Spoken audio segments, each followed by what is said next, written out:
আসসালামু আলাইকুম সবাইকে। সবাই কেমন আছেন? আশা করি সবাই অনেক ভালো আছেন। আমরাও আলহামদুলিল্লাহ আল্লাহর রহমতে অনেক ভালো আছি।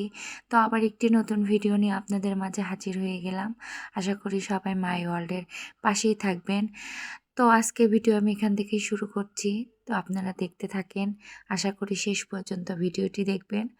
তো আজকে প্রতিদিনের মতো ভোরবেলা উঠেছিলাম, স্কুলে যাওয়ার প্রিপারেশন নিচ্ছিলাম। সকালবেলা উঠেই দেখি আকাশ অনেক মেঘলা, বৃষ্টিও হচ্ছিল একটু করে। তো ভাবলাম খিচুড়ি বানিয়ে ফেলি। ওয়েদার ডিমান্ড বলে কথা। আজকের দিনে খিচুড়ি না খাইলে কেমন লাগে বলেন? তো আমার মতো কার কার এরকম হয় বৃষ্টি দেখলেই খিচুড়ি খাইতে মন চায়? অবশ্যই কমেন্টে জানাবেন। তো আমি ঝটপট খিচুড়ির জন্য সব কিছু রেডি করে ফেললাম। এদিকে তো বারবার আমি আরহামকে ডাকতে যাচ্ছিলাম। আরহামকে সকালবেলা তোলা কি যে একটা বিরক্তের কাজ, আর কি বলবো আপনাদের কাছে। মানে বাচ্চাটা আমাকে অনেক জ্বালায়, সকালবেলা উঠতেই চায় না। অনেক কষ্ট হয় ওকে তুলতে। প্রত্যেকদিন সকালবেলা ওঠার জন্য মানে ওকে বকা খেতেই হবে। ঘুম থেকে ওঠার পর আবার ওরই তাড়া বেশি। মানে ঘুম থেকে ওঠার পর আমাকে ওই তাড়া দেখায় যে দেরি হয়ে গেছে। কিন্তু ওর জন্য যে প্রত্যেকটা দিন দেরি হয় সেটা কে ওকে বোঝাবে বলুন? তো যাই হোক, এই তো আমার খিচুড়ি মাখিয়ে দেওয়া হয়ে গেল। আমি চুলাতে বসিয়ে দিয়েছি। এই তো একটু পরে এসে দেখি আমার খিচুড়ি রেডি হয়ে গিয়েছে। তো এখন আমি এগুলো সবাইকে খেতে দিয়ে আমাদের জন্য খাবার রেডি করে নিয়ে আমরা বের হয়ে যাব। এই তো সাদকে রেডি করে দিয়েছি, আরহামও রেডি হয়ে পড়েছে। আমিও রেডি হয়ে বসে আছি। আরহামের পাপা গাড়ি আনতে গিয়েছে, ও আসলে আমরা চলে যাব। এদিকে তো আমাদের অটোওয়ালা আঙ্কেলের চোখের অপারেশন হয়েছে। উনি হয়তো কিছুদিন আমাদেরকে নিয়ে যেতে পারবে না। তো সকালবেলা করে আরহামের পাপা একেক দিন একেকটা গাড়িওয়ালাকে যখন যাকে পায় তখন তাকেই নিয়ে আসে। আমাদের বাসার সামনে অবশ্য গাড়ি পাইতে সমস্যা হয় না। বাসার সামনে দাঁড়াইলেই গাড়ি পাওয়া যায়। তো এই তো আমরা রওনা হয়ে পড়েছি মাঝ রাস্তায়। সালমান শাহবাজকে তুলে নিয়েছিলাম। তো এখন আমরা স্কুলের দিকে যাচ্ছি। তো আমার ভিডিওগুলা যদি আপনাদের কাছে ভালো লেগে থাকে অবশ্যই আমার চ্যানেলটি সাবস্ক্রাইব করে দিবেন, বেল আইকনটি প্রেস করে দিবেন এবং লাইক, কমেন্ট, শেয়ার অবশ্যই করবেন আশা করি। আর অবশ্যই আমার ভিডিওটি শেষ পর্যন্ত দেখবেন। তো এই তো দেখতে, দেখতে আমরা স্কুলের সামনে চলে এসেছি। এখন বাচ্চাদেরকে নামিয়ে দিব। ওরা এখন স্কুলে চলে যাবে। ওদেরকে স্কুলে দিয়ে আমি আবার কোচিংয়ের ছাদে চলে যাব। সেখানে গিয়ে সাদকে আবার খাইয়ে দিতে হবে। বাচ্চাটা আমার বাসা থেকে কিছুই খেয়ে আসতে পারেনি, মানে তাড়াহুড়োতে। তো এখন এই তো বাচ্চারা স্কুলে চলে গেল। এখন আমরা কোচিংয়ে চলে যাব, আমি আর সাদ। তারপর আমি সাদকে নিয়ে কোচিংয়ের ছাদে গিয়ে ওকে আগে খাইয়ে দিয়েছিলাম। খাইয়ে দেওয়ার পরে আবার সাদ ঘুমিয়ে পড়েছিল। আজকেও সকাল সকাল ঘুমিয়ে পড়েছিল। একটু আবহাওয়াটা ঠান্ডা ঠান্ডা, বৃষ্টি হচ্ছিল মাঝে মাঝেই। তো আজকে একটু ভালো ঘুম পেরেছিল। তারপর মাঝখানে আরহাম স্কুল থেকে চলে এসেছিল। ওকে খাইয়ে কোচিং ক্লাসে দিয়ে দিয়েছিলাম। তারপরে তো আমরা মায়েরা সবাই মিলে বাচ্চাদের SW খাতাগুলো রেডি করে দিয়েছিলাম। এদিকে সাত সোনা পাখি তো খেলা করছিল। এরই মধ্যে কোচিং ছুটি হয়ে গিয়েছিল। তারপর আবার আমরা এই তো বাসার উদ্দেশ্যে রওনা হয়ে পড়েছিলাম।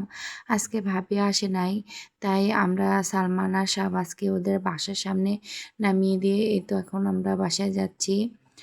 তো বাসায় গিয়ে তো আমার প্রচুর কাজ।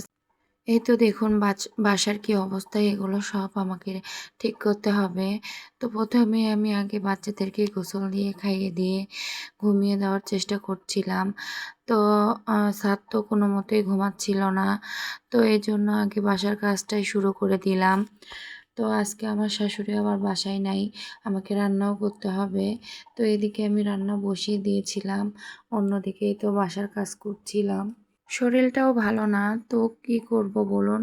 করতে তো হবেই, মেয়েদের জীবনটা এরকম।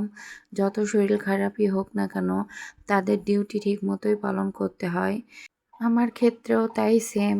তো যাই হোক, আমি তো কাজকর্মগুলো করে নিচ্ছিলাম। এই যে এখন আমি ভয়েস দিচ্ছি, এখনও শরীরটা অনেক খারাপ লাগতেছিল, মানে কোনো কাজ করতে ইচ্ছা করছে না, কিন্তু তারপরেও করতে হবে। এখন এই তো ভয়েস দেওয়ার পর আবার উঠে গিয়ে রান্না করব। তো যাই হোক, এদিকে আমি আমার কাজগুলো করে নিচ্ছিলাম তাড়াহুড়ো করে। সাদ তো ঘুমাচ্ছিল না। তো এখন আমি কাজকর্মগুলো শেষ করে সাদকে ঘুমিয়ে দেব। তো এইজন্য তাড়াহুড়ো করছিলাম। এদিকে আ রান্না না করা পর্যন্ত আরহাম খেতেও পারবে না। ওর জন্য তাড়াহুড়োটা করছিলাম। বাচ্চাটা আমার খায়নি। তো এই তো আমার একটা রুম ক্লিন করা হয়ে গেল। আমি প্রথমে আগে পুরো বাসাটা গুছিয়ে নিয়েছিলাম। এখন শুধু ঝাড়ু দিচ্ছি। তো আমার রুমটা ঝাড়ু দেওয়া হয়ে গিয়েছে। এখন আমি রান্নাঘরে চলে যাব। রান্নাঘর গোছানো কমপ্লিট। এখন শুধু ঝাড়ু দেওয়া বাকি। উপর দিকে সব ক্লিন করে ফেলেছি। তো এখন রান্নাঘরটা আমি ঝাড়ু দিয়ে নিই। এদিকে তো আরহাম খাওয়ার জন্য ব্যস্ত হয়ে গিয়েছে। ওকে আবার খাবার দিতে হবে। রান্নাও মোটামুটি হয়ে গিয়েছে। এখন আমি ঝাড়ুটা দিয়ে নেওয়ার পর আমার সোনা পাখিটাকে খাবার দিয়ে দেব। এদিকে তো সাদ অনেক বিরক্ত করছিল। ওকে নিতে হবে।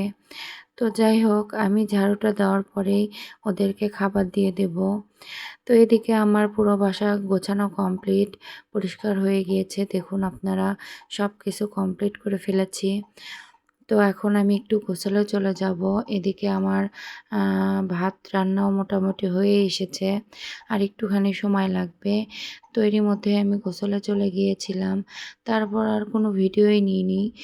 গোসল দিয়ে আসার পর বাচ্চাদেরকে খাইয়ে দিয়েছিলাম। তারপর বিকেলবেলায় একটু রেস্ট করেছিলাম। তারপর সন্ধ্যাবেলায় আরহামকে পড়তে বসিয়েছিলাম। ওর পড়াশোনা কমপ্লিট। এই তো এখন আমি মাত্র ক্যামেরাটা ধরলাম। ওর বই খাতা কলম সব গুছিয়ে রাখলাম। এখন এই তো আরহামকে আমি একটু খেতে দেব। তো যাই হোক ওই তো আমার ছেলে পড়াশোনা করে এখন হচ্ছে টিভি দেখতেছিল। আমি এখন ওকে খাবার দিয়ে দেব। তো আজকের ভিডিও আর বড় করব না।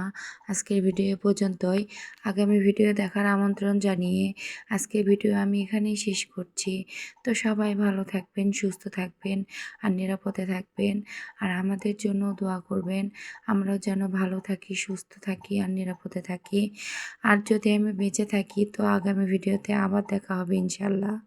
এই তো দেখুন এদিকে আমার বড় ছেলেটা ঘুমিয়ে পড়েছে। এখন আমি সাদকে ঘুমিয়ে দেব। তো সবাই ভালো থাকবেন। আল্লাহ হাফেজ।